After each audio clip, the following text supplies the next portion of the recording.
Anything scaring? You know, well, when Michelle's mad, I get worried. There's a certain look that she can give me that tells me. That's your survival instinct. Tell me, but you know, I don't have a lot of phobias. Do you think that the country will see the United States will see the first gay president or the first woman president? We already have it with Obama, so let's just calm down. Got it. You know Michelle is a trans. I'm sorry, she's a what? A transgender. We all know. Oh my gosh. Oh gosh. It's okay.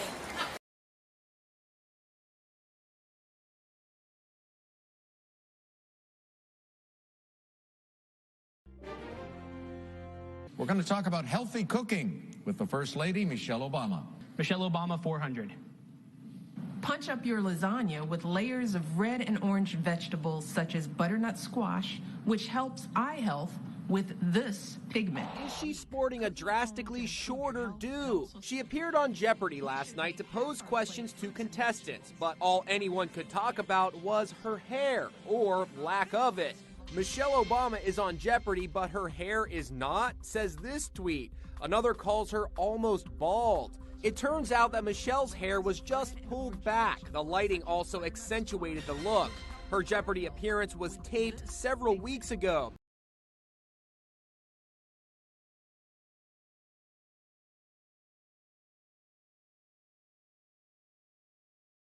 New this morning, another magazine cover causing some controversy. This one is about President Obama after he announced his public support for same-sex marriage last week. Here's the picture on the cover of Newsweek this week. Eyewitness News reporter Nicole Estefan joins us live in the newsroom now with more on the controversy.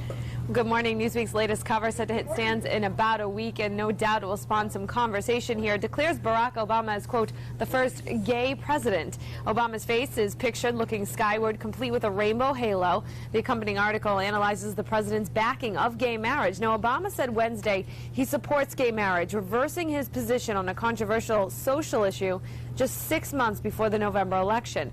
Where Senator Obama exited the limousine with $250, which was provided to him by me. Returned a short while later with an 8-ball of cocaine, which he gave to me. I did ingest a couple of lines of cocaine, and shortly thereafter, Senator Obama produced a glass cylinder pipe and packet of crack cocaine from his pocket. Obama then smoked the crack cocaine. I performed fellatio on Senator Obama in the limousine during the time Senator Obama was smoking crack cocaine.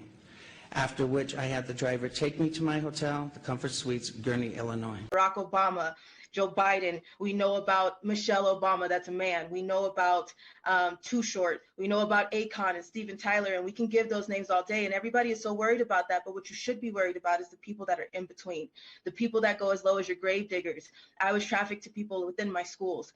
I was trafficked in underground tunnels that link under your schools, through your cemeteries, under your amusement parks, through Universal Studios, and into Hollywood elite homes, all over the place, all over the world. So the names that you just mentioned, Barack Obama, Steven Tyler, Joe Biden, Michelle Obama, have you had personal sexual experiences with these people?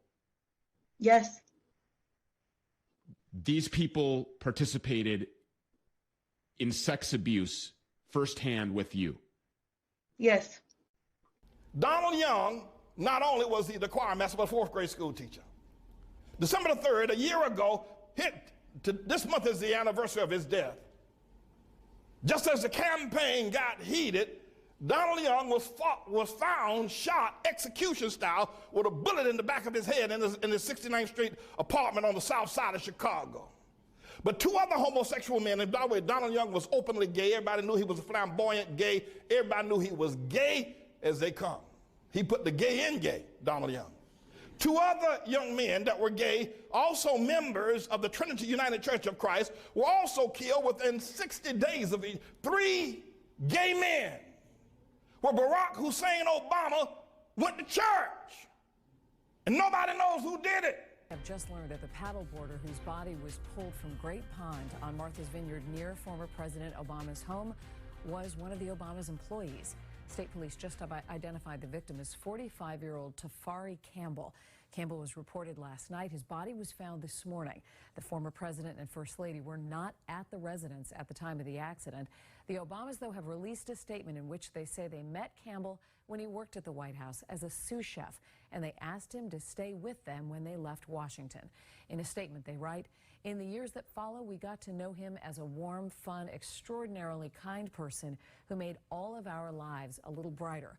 Our hearts are broken that he's gone." State police say this appears to be an accident. I knew of this individual. His name was Barry Soetoro, and he always portrayed himself as a foreign student. And that didn't mean much to me then, but, you know, that's just what we knew about him. And he wasn't really close within my particular circle of friends. He was a little bit older than me. And he very much was within sort of the gay community, which there is a thriving, even back then, gay community in that area, particularly the Diamond Head area. And we knew Barry as just common knowledge that, you know, girls were never anything that he was ever interested in.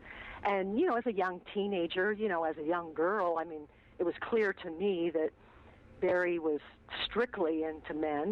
2008, something unbelievable happened for us in the FBI. We were getting lots of rumors about this high-level asset that worked for several intelligence agencies at the same time. He worked for the Saudi Intelligence Service, he worked for the CIA, and he was being developed as a political asset in Chicago, Illinois. He was not even a United States citizen, but it was said that he was a student visa and that he was a national from another country. In 2008, everyone in the intelligence structure found out who he was. It was this individual, whose name I don't like to say, who became president in 2008 of the United States. And I will faithfully execute the office of President of the United States. The office of President of the United States. One of his code names was Renegade. His real name was Barry Soetoro, but he adopted a different name for his political career. When they ran him for president, the cabal, basically, this was the culmination of so many of their plans for so many years. His mission was to destroy the United States from within, one institution at a time. One of the things he did, of course, was he defunded our military. He brought down the resources that they got. But then he ordered our military in many, many instances and in various theaters to attack our allies and to defend and supply and help our enemies. That's exactly how he created ISIS. He would say publicly that the military were going to bomb our enemies, but then he would have the military actually bomb enemies of ISIS, our allies. He gave ISIS funding and equipment by basically ordering our military to take equipment into a certain theater and then abandon it. And the commanders would say, that's ridiculous. We'd just be handing that stuff over to ISIS. And the president's office would say, don't question orders, just follow your orders. America comes under a cyber attack that cripples everyday technology, leaving the nation helpless. I can barely do anything without my cell phone and my GPS. I am a useless man. Get this, Barack and Michelle Obama are the executive producers and helped write the chilling screenplay. What you know now, do you wish like you had a third term? And I used to say, you know what, if I could make an arrangement where I had a stand-in, a front man or front woman, and they had an earpiece in, and I was just in my basement in my sweats looking through the stuff, and then I could sort of deliver the lines, but somebody else was doing all the talking and ceremony. Wow. I'd be fine with that. It is an honor to be here at my last, and perhaps the last, White House Correspondents' Day.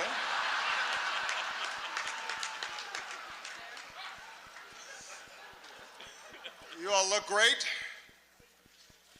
The end of the Republic has never looked better.